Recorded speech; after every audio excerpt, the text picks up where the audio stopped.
Today, when we are under lockdown due to this coronavirus, I thought why not dig out the old videos from our Spiti trip in 2015 and just make a small compilation. So what I remember from day one is that we started at 5 in the morning from Delhi, and the drive from Delhi to Chandigarh and Shimla was nondescript, and we reached well on time. And I think we got stuck in traffic in Shimla for some time, and at around 2:30 we reached Kufri, where we stopped for lunch. Interestingly, in those days, Maggi was banned all over India because there was some chemical in Maggi for which everyone was protesting. And when Indians go to mountains, they love to eat Maggi, and of course we didn't get Maggi, but we had some local noodles and we had that. And then we continued on to Narkanda, and I think we reached Narkanda at around 6 in the evening, and we got a very cheap lodge, which was like 200 rupees for the room. And then we went to the lodge. Surprisingly, there was a group which was traveling, and they were staying in a lodge next to us, and they were singing. And it was a very nice, musical ending to the day.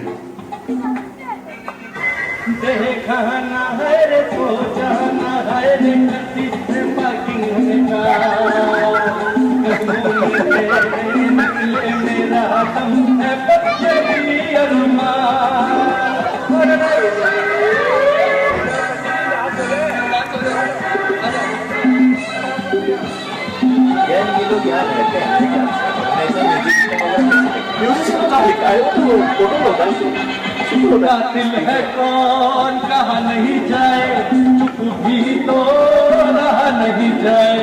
बुलबुल है कौन कौन सही यार, कुछ तो कहो मेरी जान।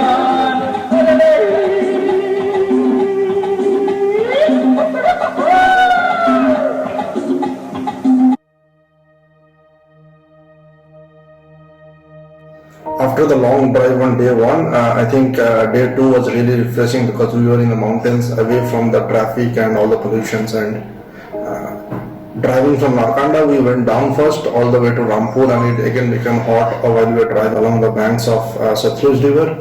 Then I think we reached Kinnor, went through that famous Kinnor gate and the roads which was carved out of the mountains, and till Wangtu it was good. And then I think after Wangtu till Taupri, the road was not existent because I think there was some landslide and the whole road was washed away. So we had to take a detour, and in Delhi we say that people don't drive good, and particularly HR 26, which is Gurgaon, people don't drive well. Similarly, we found that HP 26, which I think was a number of that area, they were really driving very bad, and we had a rough time. Really tough time to drive in those roads. But finally, I think in the evening, we reached Rekongpio and then on to Kalpa. Finally, on reaching Kalpa in the evening, we stayed at the Hotel Golden Apple, which was next to the famous Kinnor Villa Hotel. And the views are really amazing. And the room rent was really quite cheap. And we found that the caretaker, Mr. Roy, was a pleasant person. And we had amazing local apple wine on that day to end the day.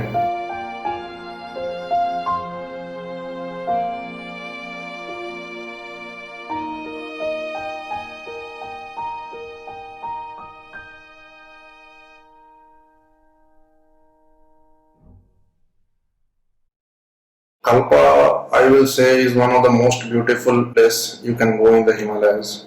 The views from Kalpa is really amazing. You can see the beautiful mountains just in front of you.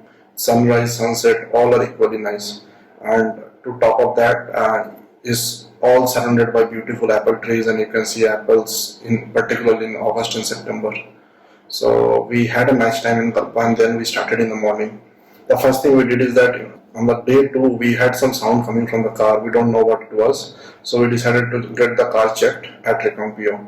So I still remember that the mechanic in the shop, he told me, "Saab, tension se gaddi nahi chalti." So he told that don't be afraid, just keep on driving the car, nothing will happen. And then we went on to the most treacherous road of the world. Actually, that was what written on the road. After some time from Rekongpio. The road from Rekongpio all the way till Nako is almost non-existent. It's a loose gravel road carved out of the mountains, and we go all the way, I think till Khab, a place called Khab, where the Satluj enters China, and we continue along the Spiti River towards Spiti. So we followed the river all along, and we stopped at few locations where we saw very big waterfall.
We crossed some places where army was using the road.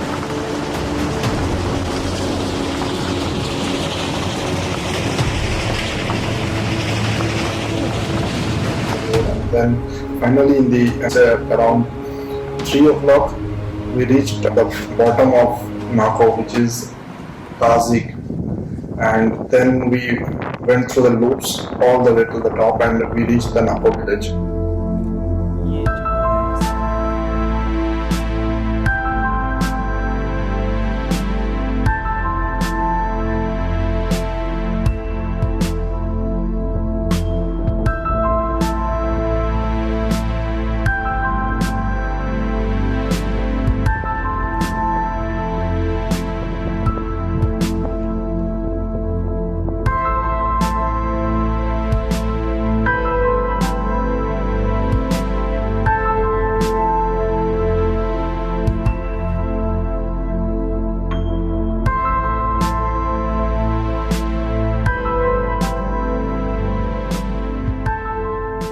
At Nako, we stayed at a small guest house, which was next to the lake, just next to the lake, and you can see the lake from the room. But we took only one room because we decided to camp on that day. So we camped under the stars, and we saw like amazing Milky Way in the night, and then we had a very nice evening. And then we ended the day by the calm campsite by the lake at Nako.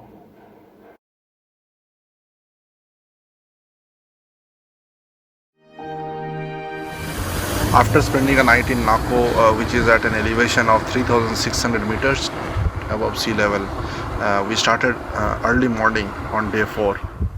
The initial ride was quite easy, and we took the loop all the way down to the banks of the river Spiti. And then after that we started climbing all the way up towards the infamous Maling Nala. We had heard a lot of things about this Nala with lot of water flowing through, and very difficult to drive actually.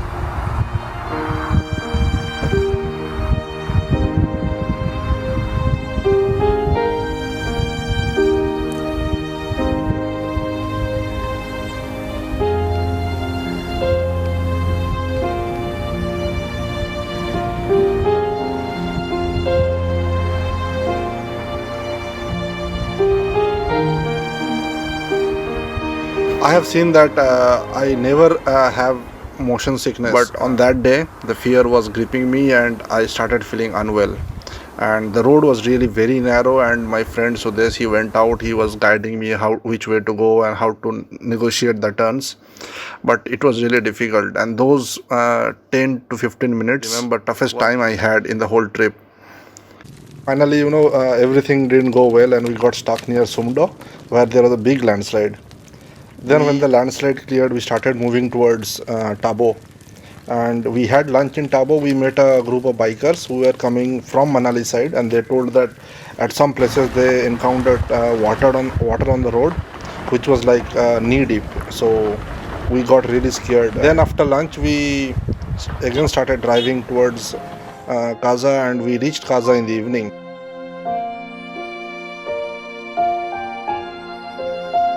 The helipad was just next to the circuit house, and we went to the helipad, took the Skoda Fabia there, took some pictures, saw the beautiful sunset, and then returned back.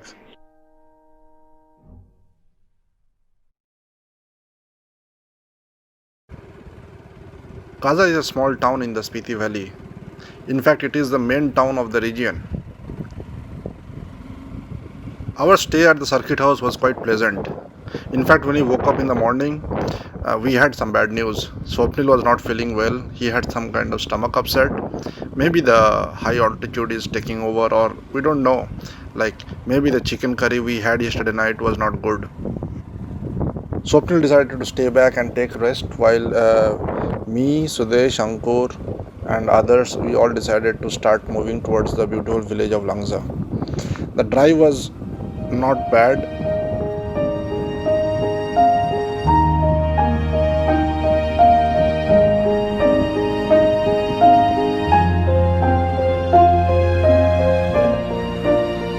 As we were going up, we could really feel the lack of oxygen, and in fact the power in the car was going down, and we had to press the gas more to get the pickup in the sharp curves where we had to go up.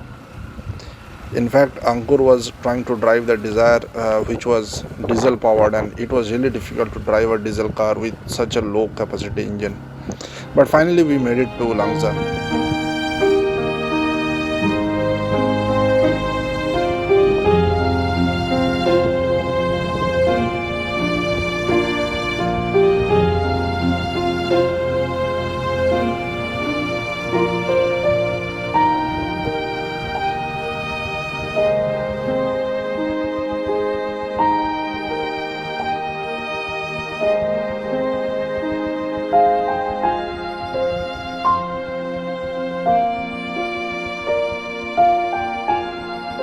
Parking the car, we went and explored the village on foot. We went to the huge statue of Gautam Buddha, which lies in the end of the village. We also went into the house of Mr. Tenjing, a local guy, and spent some time with his family.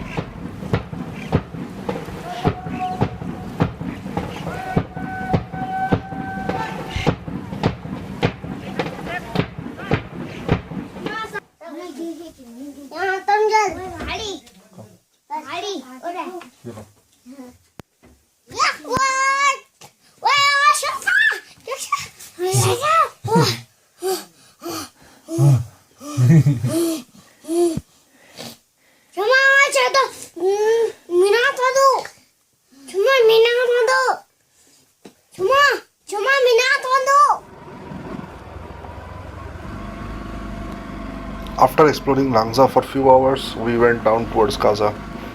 The drive back was quite easy as it was downhill. And on reaching Kaza, we went and met with Swapnil. He decided to stay back in Kaza for few more days till he gets better, and then he will start his drive towards Manali.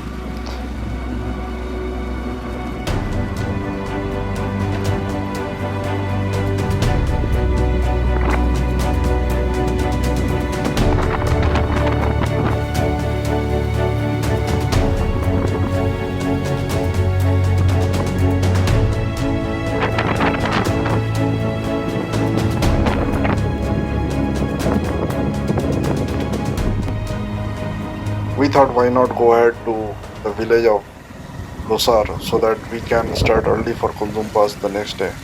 So we had lunch and then we found a guest house for Swapnil before we started our journey towards Losar. Kaza lies at 3,800 meters above sea level, and Losar, which is in fact the last town on the Spiti Valley, lies at around 4,100 meters above sea level. From Losar, the road goes all the way up towards Kunzum Pass, while the Spiti River goes towards the Himalayas, where there is no road actually. So we were planning to sleep above 4,000 meter on that night, and we embarked on our journey towards that.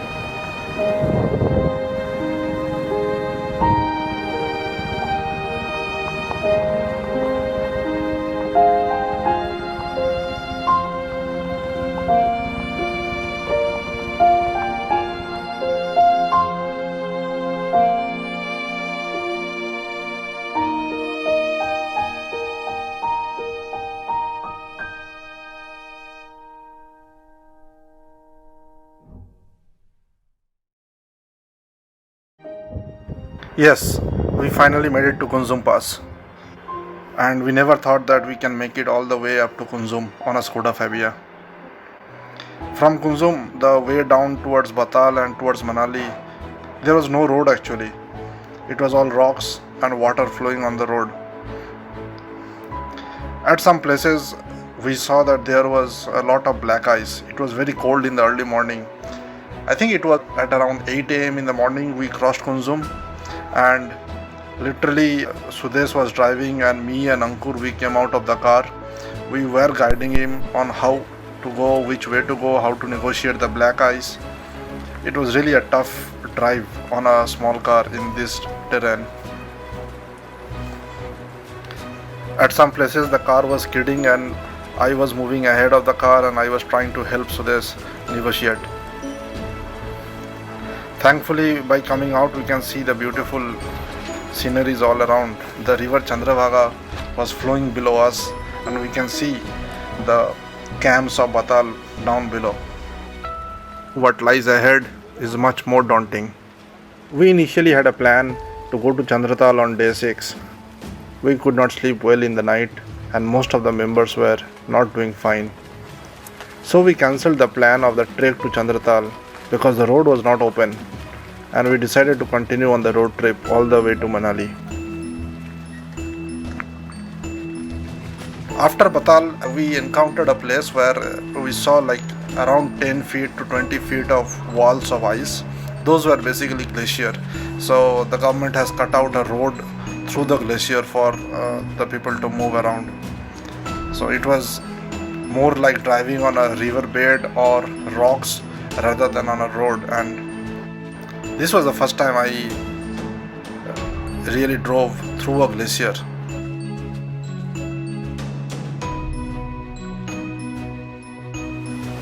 And then at this point, our car got stuck. Sudesh was driving alone and he tried hard, but alas, we didn't succeed. Then finally we actually pushed the car back, lifted it up, and then we had to take a different way to get out.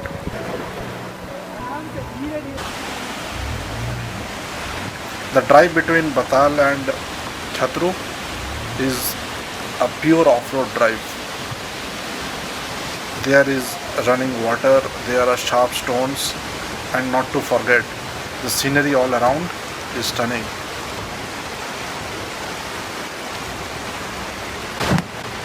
Yes, it is possible, I will say, to do on a small car, but it's really difficult. You have to be very careful, you have to drive it slowly, see the road ahead. If required, get out of the car and then guide the driver, and then you have to even remove stones from the road. And oh yes, I remember seeing this video that we lost the number plate. I don't remember where we lost it, but while we were out there, we never noticed it. We were stopped by a couple of cops in Punjab who took, I think, 1,000 rupees fine from us for this.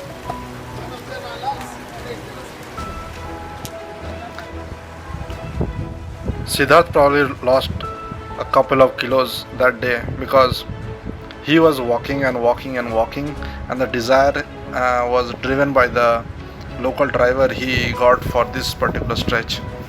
He never thought that he went for a trek and he went for a road trip. It actually turned out to be a trek for him and all of us, in fact. It's like we were all walking on those roads and Sudesh and that local driver was driving our cars.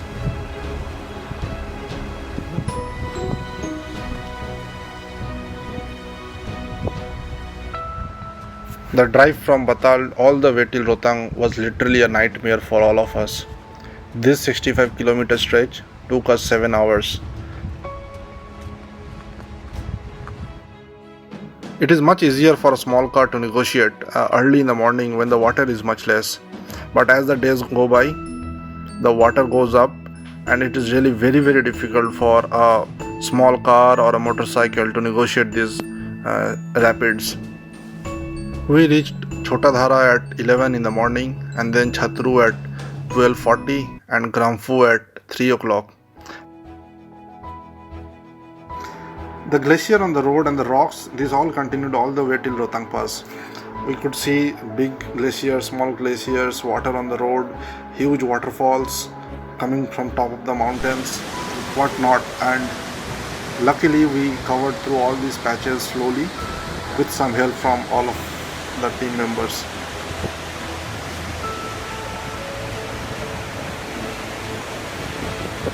The more we went up towards Manali, towards Rohtang actually, the waterfalls and the water crossings went up and we were crossing these streams of water more frequently than we were doing down below towards Batal. It was quite difficult for a small car actually to do these crossings. We found that the bigger cars like Fortuner and Bolero, they were doing it much more easily.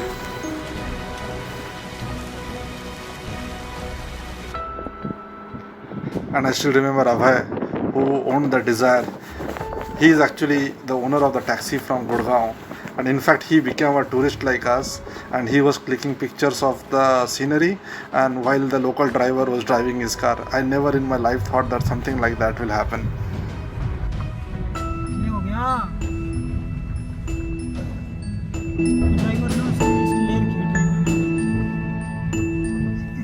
And finally at 3:50 or at around 4 o'clock in the evening, we crossed the famous Rohtang Pass, which still had lots of ice and lots of ice.